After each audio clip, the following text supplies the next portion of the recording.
Mavelikkara block panchayat ഓഫീസിലേക്ക് കോൺഗ്രസ് പ്രതിഷേധ March സംഘടിപ്പിച്ചു. അഡ്വക്കേറ്റ് ജോൺസൺ എബ്രഹാം ഉദ്ഘാടനം ചെയ്തു. ബ്ലോക്ക് കോൺഗ്രസ് പ്രസിഡന്റ് അനി വർഗീസ് അധ്യക്ഷത വഹിച്ചു.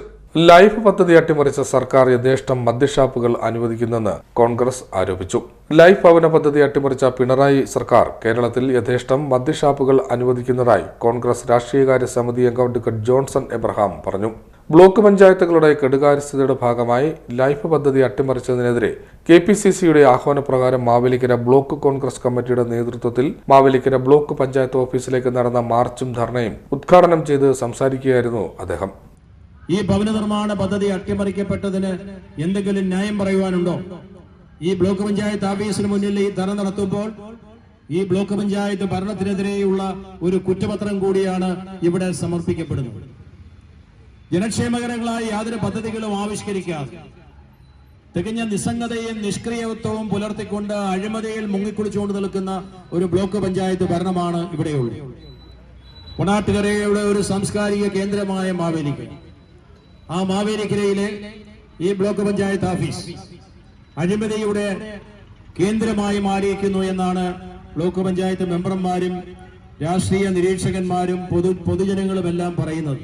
നിത്യോപയോഗ സാധനങ്ങൾ ലഭ്യമാക്കാത്ത, അരിയും പലവ്യഞ്ജനവും നൽകാൻ കഴിയാത്ത ഒരു ഭരണകൂടം യഥേഷ്ടമായി മദ്യം വിതരണം ചെയ്യുവാനുള്ള പ്രവർത്തനങ്ങൾക്ക് നേതൃത്വം കൊടുത്തുകൊണ്ടിരിക്കുകയാണ്. സപ്ലൈകോ സ്ഥാപനങ്ങളിൽ പോയാൽ 13 കൂട്ടം അവശ്യ വസ്തുക്കൾ കിട്ടില്ല. ലാഭം മാർക്കറ്റുകളിൽ ഇത് ലഭ്യമല്ല. ഓണവും വന്നു, ക്രിസ്മസ്, ബക്രീദ്, റംസാന്, എല്ലാ ഉത്സവ സീസണുകളും പിന്നിട്ടാലും ഇതൊന്നും കിട്ടാത്ത സാഹചര്യമാണ്. ക്ഷേമ പെൻഷനുകൾ കിട്ടണമെങ്കിൽ തെരഞ്ഞെടുപ്പ് വരണം. നമ്മെ വേദനിപ്പിക്കുന്നതും ഞെട്ടിപ്പിക്കുന്നതുമാണ്. നല്ല പോലീസ് ഉദ്യോഗസ്ഥന്മാരുണ്ട്, കാര്യക്ഷമതയുള്ളവരുണ്ട്, സർക്കാർ ഖജനാവിലെ ശമ്പളത്തോട് നീതി പുലർത്തുന്നവരുണ്ട്, കാക്കി യൂണിഫോമിനോട് മാന്യത പുലർത്തുന്നവരുണ്ട്.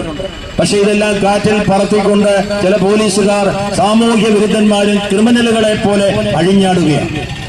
കേരളത്തിന്റെ ക്രമസമാധാന മേഖല തകർന്ന് തരിപ്പണമായി. ഇവിടെ പോലീസിനെ കയറോടി വിട്ടുകൊണ്ടിരിക്കുക.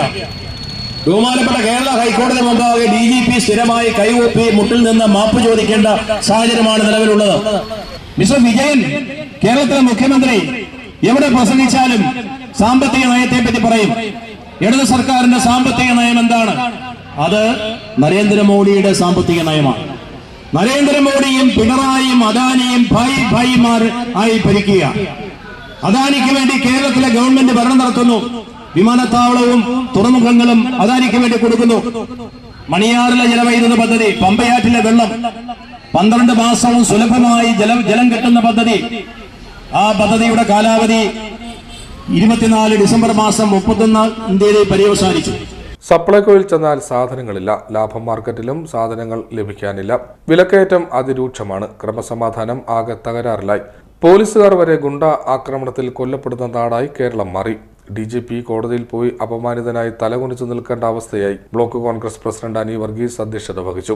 യോഗത്തിൽ പിണറായി സർക്കാരിനെതിരെ ബ്ലോക്ക് കമ്മിറ്റി തയ്യാറാക്കിയ കുറ്റപത്രം മാന്നാർ ബ്ലോക്ക് കോൺഗ്രസ് പ്രസിഡന്റ് സുജിത് ശ്രീരംഗം വായിച്ചു. UDF നിയോജക മണ്ഡലം chairman K. Gopan, DCC general സെക്രട്ടറിമാരായ Alex Mathew, MK Sudheer, Rajan ചെങ്കിളിൽ, Geetharajan Thazhakkara, Thomas Chacko, KL Mohanlal, DCC അംഗങ്ങളായ രാജൻ കുറത്തുകാട്, പഞ്ചവടി വേണു, TS ഷഫീഖ്, മുൻ മഹിളാ കോൺഗ്രസ് പ്രസിഡന്റ് സുജ ജോഷുവ, മണ്ഡലം പ്രസിഡന്റുമാരായ Rajeev Vallikunnam, P.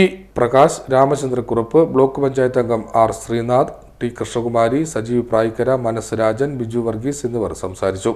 CD net news, Mavelikkara.